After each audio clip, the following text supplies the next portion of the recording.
शुरू अल्लाह का नाम लेकर जो बड़ा मेहरबान निहायत रहम वाला है। ऐ नबी, मुजाहिद लोग तुमसे गनीमत के माल के बारे में दरियाफ्त करते हैं कि क्या हुक्म है।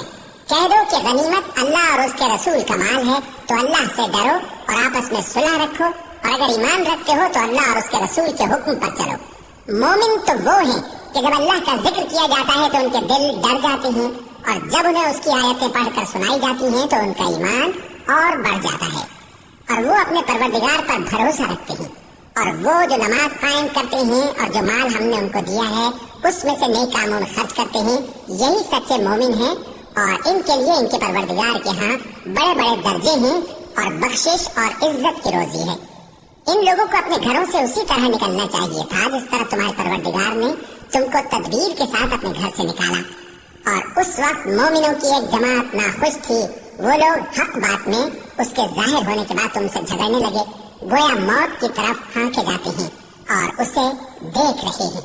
और उस वक्त को याद करो जब अल्लाह तुमसे वादा करता था कि अबू सुफियान और अबू जहल के दो गिरोहों में से एक गिरोह तुम्हारे लिए मगलूब हो जाएगा, और तुम चाहते थे कि जो काफिला बेशान शौकत यानी बेहथियार है वो तुम्हारे हाथ आ जाए। और अल्लाह चाहता था कि अपने फरमान से हक को कायम रखे और काफिरों की जड़ काट दे, ताकि सच को सच और झूठ को झूठ कर दे। गो मुशरिक नाखुश ही हो। जब तुम लोग अपने परवरदिगार से फरियाद करते थे तो उसने तुम्हारी दुआ कबूल कर ली और फरमाया कि तसल्ली रखो, हम 1000 फरिश्तों से जो एक दूसरे के पीछे आते जाएंगे तुम्हारी मदद करेंगे। और उस मदद को अल्लाह ने महज बिशारत बनाया था कि तुम्हारे दिल उससे इत्मीनान हासिल करे, और मदद तो अल्लाह ही की तरफ से है।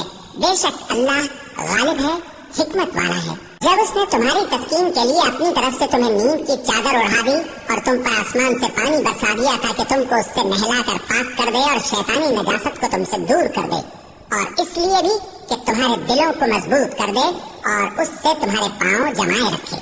जब तुम्हारा परवरदिगार फरिश्तों को इरशाद फरमाता था कि मैं तुम्हारे साथ हूँ, तुम मोमिनों को तसल्ली दो कि साबित कदम रहे।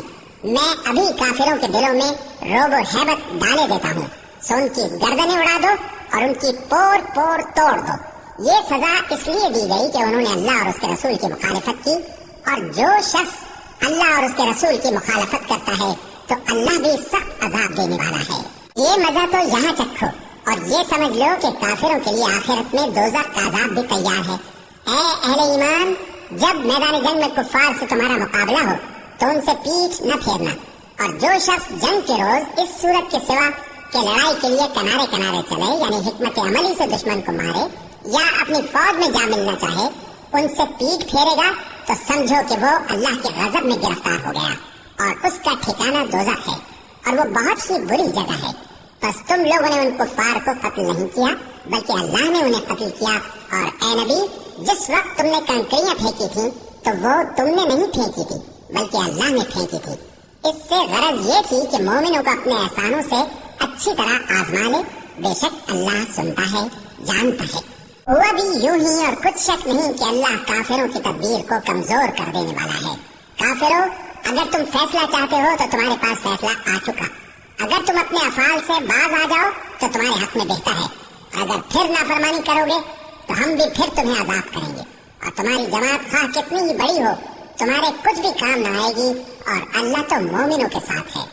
ऐ ईमान वालों, अल्लाह और उसके रसूल के हुक्म पर चलो और उससे रूगर्दानी न करो जबकि तुम सुनते भी हो, और उन लोगों जैसे न होना जो कहते हैं कि हमने सुन लिया मगर हकीकत में नहीं सुनते।